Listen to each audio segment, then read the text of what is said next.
Hey everybody, welcome back to another video. I hope you are having an awesome day so far. My day is going pretty good. I started again with another run. Like I mentioned yesterday, it's my third run in a row today. I feel great. My legs and my knees aren't thanking me too much, but it's a process. They'll get there. They'll thank me in the long run. I didn't have to go for a second run yesterday with Kat, like I mentioned, my wife. We ended up going on quite a late evening walk. Kat, the kids, the dogs and I. It wasn't a great walk. We watched the sunset and everything on the mountains. It was brilliant. But I did notice there was a bit of a nip in the air. It is cooling down a bit here and it's getting dark a bit earlier as well, which absolutely sucks. I can't stand the winter. Which brings me to today's video. What better place to talk about when it comes to winter than Alaska? And today's video is why life is different in Alaska. And Kat and myself have always been really curious about Alaska, especially Kat. She absolutely loves all the reality shows there. She likes the Alaskan Bush People. I don't like that one.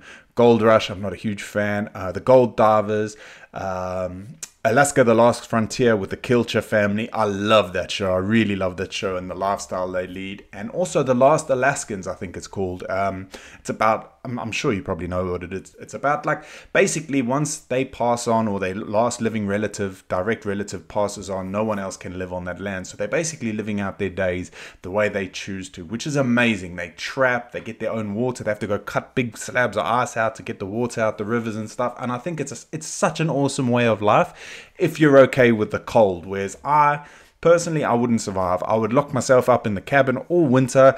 You want food? Tough.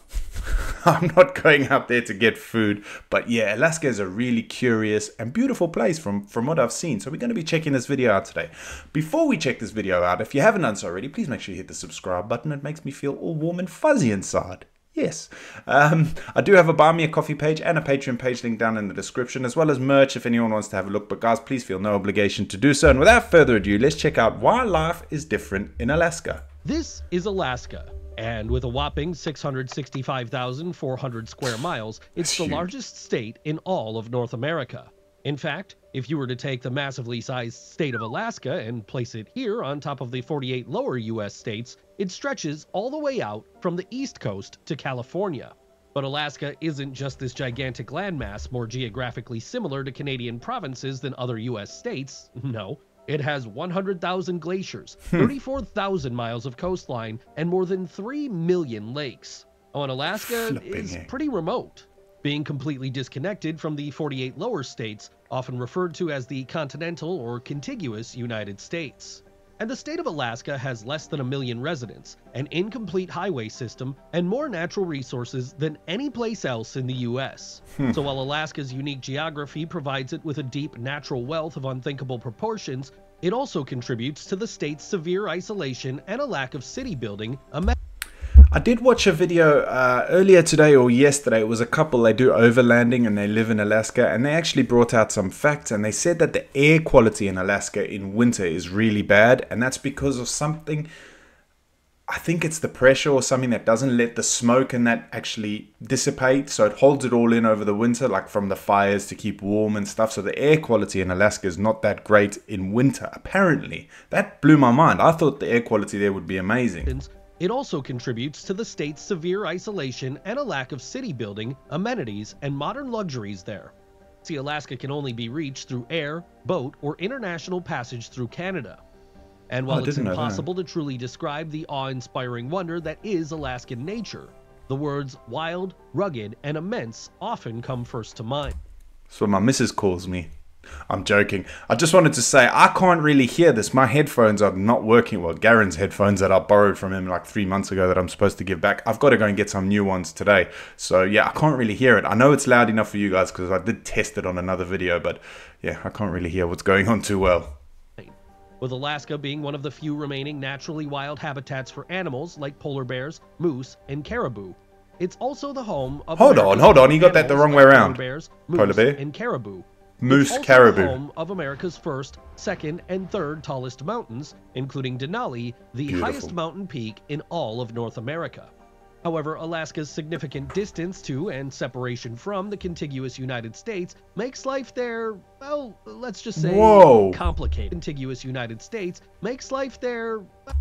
See, I would be happy to live on something like that if it was in a warmer climate. I could just stick my fishing rod over the end, catch some dinner, Beautiful. What a lovely house. I'm assuming they're houses? Well, let's just say complicated, or perhaps even outright difficult, especially when compared to life in traditional U.S. states. As I explain why that is, why life on the Alaskan Peninsula can be very harsh even for the 732,000 people that already call it home. Out of all the video reactions I've done about America and stuff like that, I'm always blown away by the population and how big it is in some places. That's 730,000, I think he said. Slovakia is 6 million. So finally, I'm in a country that has more population than somewhere else. I mean, that's not a lot of people considering the size. It's crazy. It can be very harsh even for the 732,000 people that already call it home. I will also be looking at the livability of Alaska's 5 most important cities, breaking down their unique characteristics and why you should, or perhaps shouldn't, consider relocating to the last frontier. And I really think that nickname, the Last Frontier, says a lot about what Alaska stands for. There they are.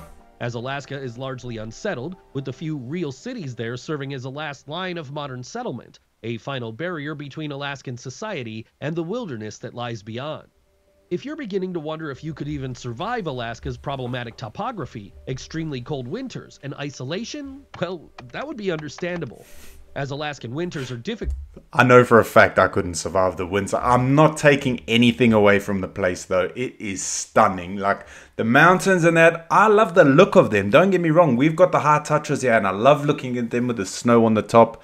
But I can look at them from a distance. Even for lifelong residents, with months of darkness and a polar night that only grows darker as you go further north. And small community living in Alaska can be nearly impossible, not only for the difficult terrain and extreme temperatures, but with several towns completely lacking access to roadway outlets. And yet, I would argue that Alaska's economics and public safety are considerably more concerning for its residents or anyone looking to move there.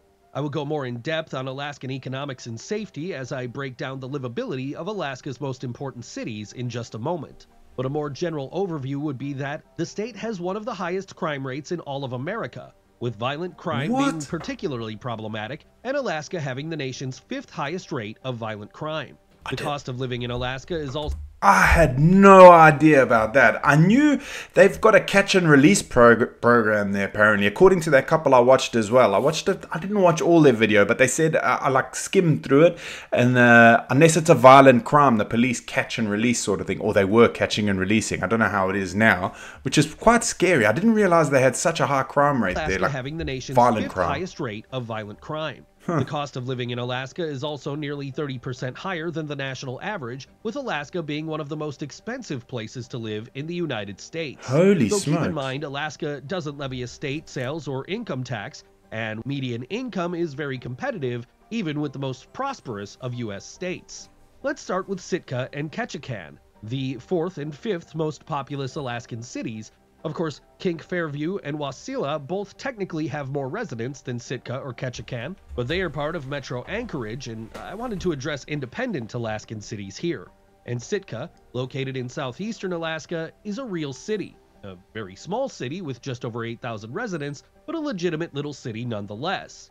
Sitka is also an expensive city, though, with a cost of living that's about 40% higher than the national average. Ketchikan is also located in southeastern Alaska, but while it's a bit smaller than Sitka, it's arguably more important, as Ketchikan serves as an essential hub for the state's vast fishing economy. Then again, the story of Alaska revolves mostly around its 3 biggest cities: Juno, Fairbanks, and Anchorage. Juno is the 3rd largest city in the state of Alaska, despite it having just under 32,000 residents and a slightly declining population. Juno is mostly known for being the capital of Alaska, also located in the southeastern portion of the state, though it can't be reached even by other southeastern cities without a boat or plane, something that I think really outlines Alaska's staggering size and remoteness. Being the state capital of Alaska, Juno has a thriving economy with significant employment in government, tourism, and fishing. It's known for its natural beauty, surrounded by scenic ocean views and tall mountains. Juno has the lowest crime rate of Alaska's 3 big cities and a strong community, though it's also one of the most expensive cities in the state. Fairbanks is the 2nd largest Alaskan city, though its population is only slightly larger than Juno.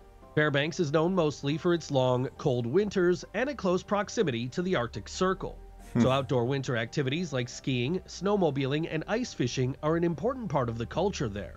Fairbanks is also home to the University of Alaska Fairbanks, the state's second largest university, which brings in students and researchers from all around the world.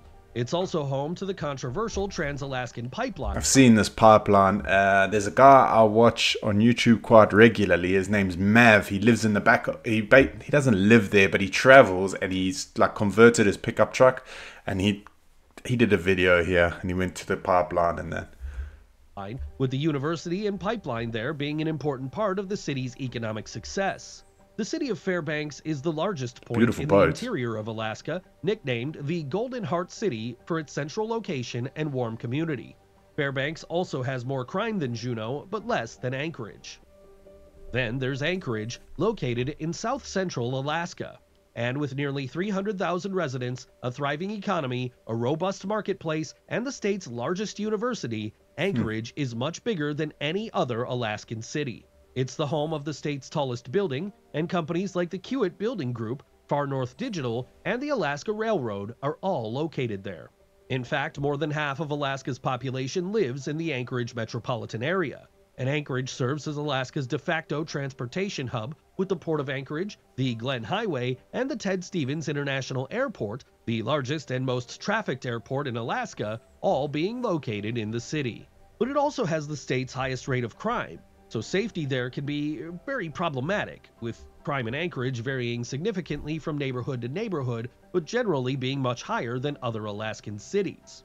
So while Anchorage offers the closest thing to big city life in all of Alaska, it also shares many of the downsides of big city living elsewhere. However, places like Chicago and New York don't enjoy the impeccable northern lights, and Anchorage is still an Alaskan city, so there's plenty of unique nature and open spaces all around the city. Yeah, I love the thought of it, and I love the look of it. I could never picture myself ever living anywhere like Alaska, and that's not to hate on anybody who lives there. I'm just not man enough for it. I'll put my hands up and say it. I am not man enough for that winter and the dark, and yeah, it's not for me. It's a beautiful looking place, and I would love to visit there one day in the future, and I'd love to take Kat, my wife, there because she's obsessed with Alaska, but it's just the cold that really puts me off. Even now, it's not even really that cold today, and I'm constantly barefoot in the summer, and I can feel my feet are a little bit cold today, and I'm already not enjoying it. And we're only in August, and it feels like summer's already over here in Slovakia. The weather's been crap the last few days, and yeah, it's made me a bit sad, to be honest with you. Let me know, do you think you could survive living in Alaska or somewhere with that sort of climate? If you do, if you can, I really take my hats off to you, because you're braver than me. But yeah, I'd love to visit, but not love to stay.